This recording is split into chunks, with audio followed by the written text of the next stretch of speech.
Hello people, welcome to Night Out Notes. In today's video, we'll understand what is normalization. Normalization is a process of organizing data into smaller related tables to reduce redundancy and improve data consistency. Here in this normalization process, we are converting the larger data tables into smaller data tables, and also we are reducing redundancy. Redundancy nothing but the duplication. Duplication records are being deleted or else reducing using this normalization to improve the data consistency. To make the data consistent, we are using this normalization process and converting those larger tables to smaller tables, and also we are reducing this data redundancy. This is generally use it to remove redundancy, the duplicate records. When a customer name is being repeated, then it is meant to say that the data is being duplicated, right? So to remove those duplications, we are using this normalization. Avoid update anomaly. Suppose let us consider a person named Rahul changes his mobile number. Since the number is already stored in previous records, we need to update all those records, right? If we update only few records and forget one, the database will contain two different records. Like some records will have the updated phone number and some records will have the non-updated records. This is called as update anomaly. Avoid insertion anomaly. Suppose we are willing to add a new customer who haven't yet placed an order. Inside that big table, we are unable to insert that new customer because no order ID is present, because he was not yet ordered, right? So this problem is called as insertion anomaly. Next, avoid deletion anomaly. Suppose a person has one order. If we deleted that order, the information related to the person will also get deleted. In such cases, we lose the important information about that person accidentally, right? This is called as the deletion anomaly. Normalization solves all these problems. So first comes our first normal form. Normalization process is a step-by-step process. First comes our first normal form. Table is said to be in first normal form if every cell contains only one value. Like each cell should have only one record. No other records are inserted into the specific cell. That will be considered as a first normal form table.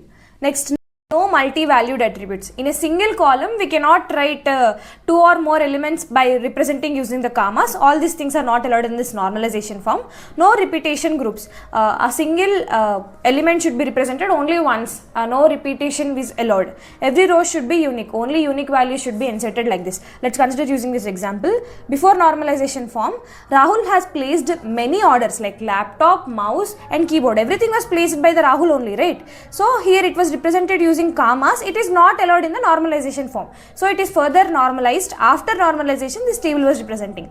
Like Rahul is placed laptop, it is recorded in a specific record, and Rahul placed mouse, separate record, Rahul placed keyboard. All these are represented in a separate column, so that we can say that the table is in first normal form.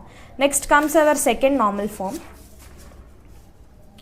A table is said to be in second normal form if it already exists in first normal form. As I said that it is a specific step-by-step process. So after completing the first step, then we need to go to the second step. Second step named second normal form.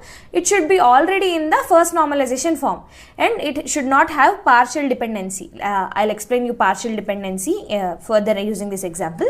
Like every non-key attribute depends upon the entire primary key. Let's understand this using an example. Here you see, using this customer ID, we cannot understand which product he bought. And along with this, using this product ID, we cannot find which customer the order placed, right? So that here there are two primary keys like customer ID and product ID. Both are considered as a primary keys. So this is considered as a composite key. Using the combination of customer ID and product ID, only we can identify which customer placed which order. So this is what called as partial dependency. To remove those partial dependency, second normal form is used. Here we are using two primary keys, like combination of primary keys, right? But in second normal form, we need to use only entire primary key. Only single primary key need to be used. But whereas we are using two keys, combination of two keys as a primary key. This is not acceptable in the second normal form, right? So after normalizing this, the table should be looking like this. Like see, this table, see, customer ID and customer name and city were represented in customer table, whereas in product table, product ID, product name, price was represented in the separate table, and for the connection in between, customer ID and product ID was represented in another table. So for easy connectivity we can use like this, and here it follows first normal form and second normal form. Like first normal form says it should be atomic, right? Only a single element is representing in a single record, C.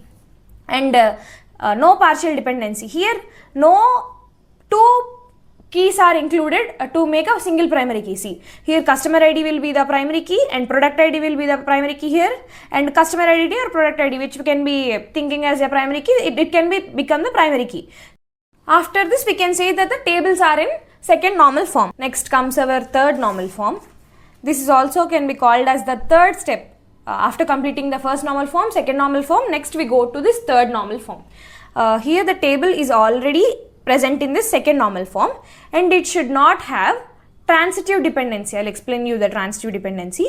Every non-key attribute depends only on the primary key. Here transitive dependency is nothing but one column is indirectly depending upon another column. Like here customer ID refers to city ID, whereas city ID refers to the city name. So that we can say that the customer ID is indirectly refers to the city name, right? So this is what the transitive dependency says. Here no transitive dependency is accepted, like no indirect dependency is accepted. So here we are created this table into, like, see this customer ID, customer name and city is represented in another table, customer ID, customer name and city ID, and city ID and city name was represented in another table. So there is no transitive dependency, like there is no indirect dependency, like customer ID, customer name and city ID were already directly dependent, and city ID and city name are directly dependent. So there is no indirect dependency.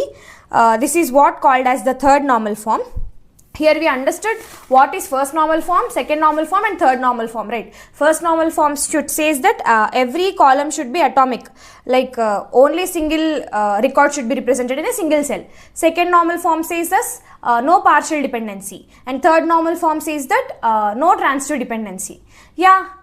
Yeah, that's all about normalization.